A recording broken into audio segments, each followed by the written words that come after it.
Hello everyone, I'm Rebecca Keppel. In today's video, I am sharing 4 simple and easy ways to use floral layering stamps on cards. Today, I'll be using 4 new floral layering stamp sets from the stamp market, but these techniques and ideas can be used with any floral layering sets that you have in your stash. So let's jump right into the card making and I'll share the new stamp sets along the way. The first very simple way to use floral layering sets is to create a 1-layer card.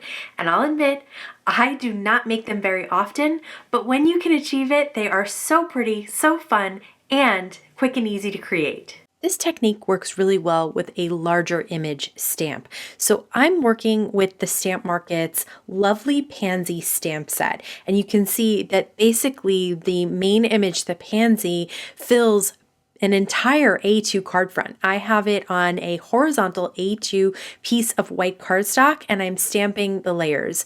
The leaves were 2 layers, just the base, stem, and leaves, and then you put the detail layer on top. I used apple ink from the Stamp Market and then cactus ink for those layers. Now the flowers have a few more layers to them. I think it's 4 layers per flower, but look at how simple they are to line up, and they're so whimsical that really if you're a little off center, you won't even notice it, and they just are so unique and pretty. So I used a couple of different colors for those flowers, and then one of them had a flower center. The stamp set also comes with a sentiment, so I put "your" in one spot and "simply lovely" in another spot, and that completes this card super fast, easy, and a quick way to use those layering stamps. The reason I don't do a lot of 1-layer cards is because I am not really great at creating bouquets of flowers using masking.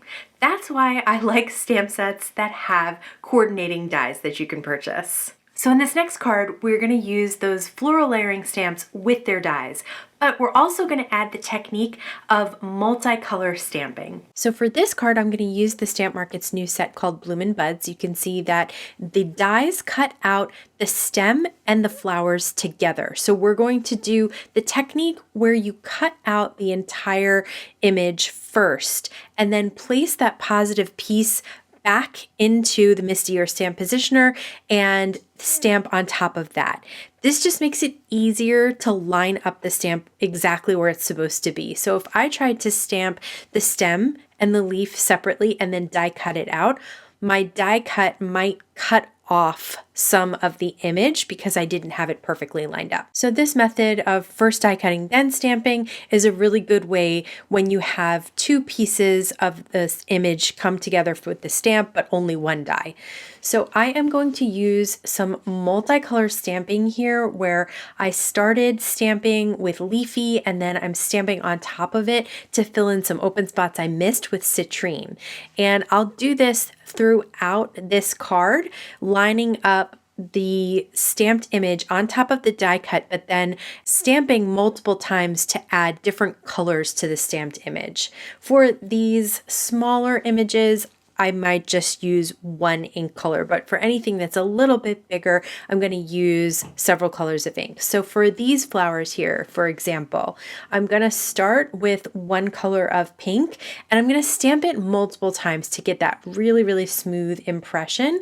And I am using blush pink for the base of this. And you can see it's like kind of layering up the color a little bit.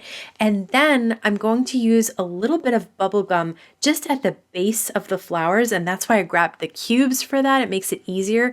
And then sometimes I use my finger just to soften up those harsh edges. And look at how pretty. It looks like I did some coloring with a Copic marker, but all I did was a few layers of stamping. So for me, it's a lot faster to do that than to try and color them in with markers. Again, for these leaves, I'm going to start with citrine to make that sort of the base a yellowy color, yellowy green, and then I'm going to stamp on top of that with leafy to add some different dimension and color to those leaves. So this is a technique I have used again and again. I love multicolor stamping and I love kind of softening up that harsh edge. If you don't want to use your finger because you don't want to get it inky, you can just take a little Q-tip or even a blending brush and just blend away those harsh lines. So once I'm all done with my multicolor stamping on those die cuts, I'm ready to get my sentiment.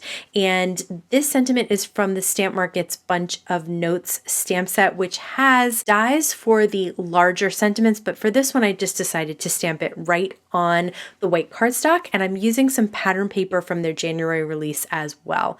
I decided to cut little bits of foam tape into spots so that I could have all of the flowers and leaves popped up. This way, if I mail it, nothing will get flattened down or bent. And it took a little time, but I really like the way that these look when they're popped up on that dimensional adhesive.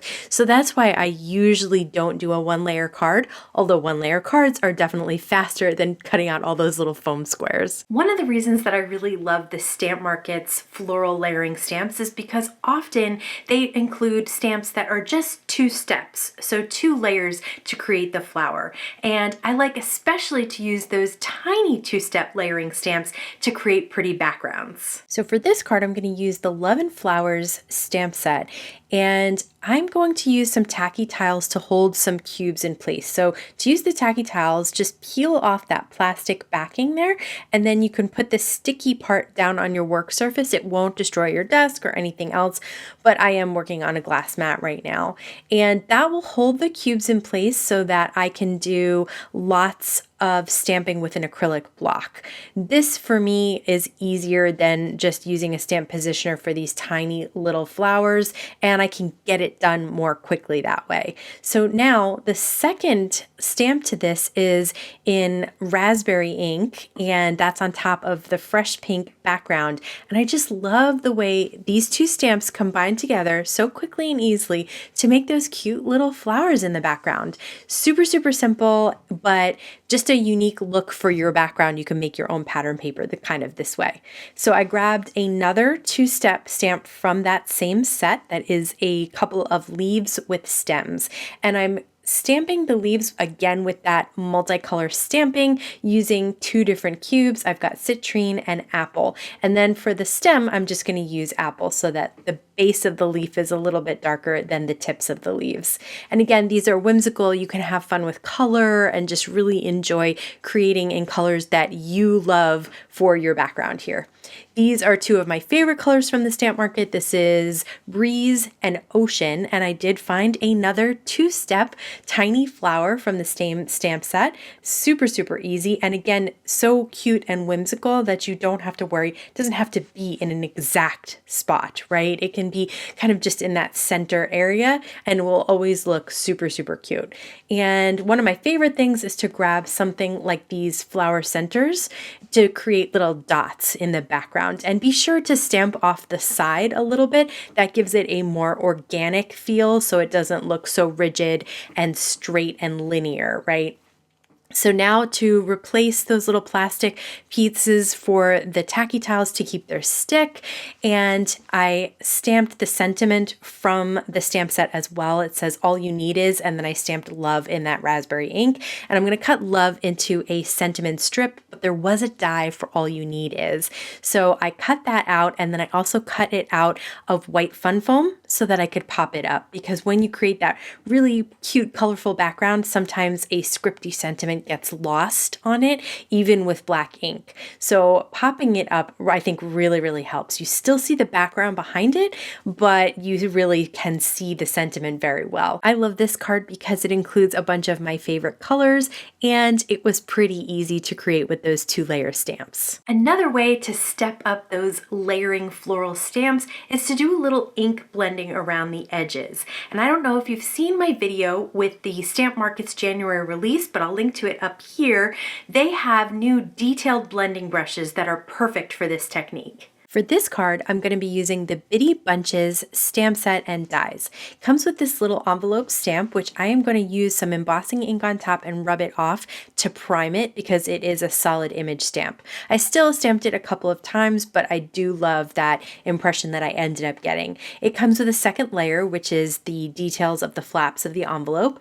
And then there are all these different things you can put inside the envelope, little sprays of flowers, little leaves, things like that. So I am using using this stamp, and I'm going to do some multicolor stamping on it with the stems being 2 colors of green, and then you stamp the little tiny flowers, and then you stamp the little tiny flower centers. Still very, very simple, even though it's 3, and it doesn't need to be perfect. I'm going to cut those both out with dies, and then I'm going to take my detail blending brushes from the Stamp Market, and I'm going to rub some ink right on the edge. This is going to get rid of that white die cut edge in the whole area around the envelope, and then just add some depth and dimension to it as well with a little bit of shading. So again, that shading and blending that you can achieve with markers is much easier to achieve with these cute little blending brushes. Now, I'm not going to fully get rid of the white on this one. I just want to get rid of the white at the tip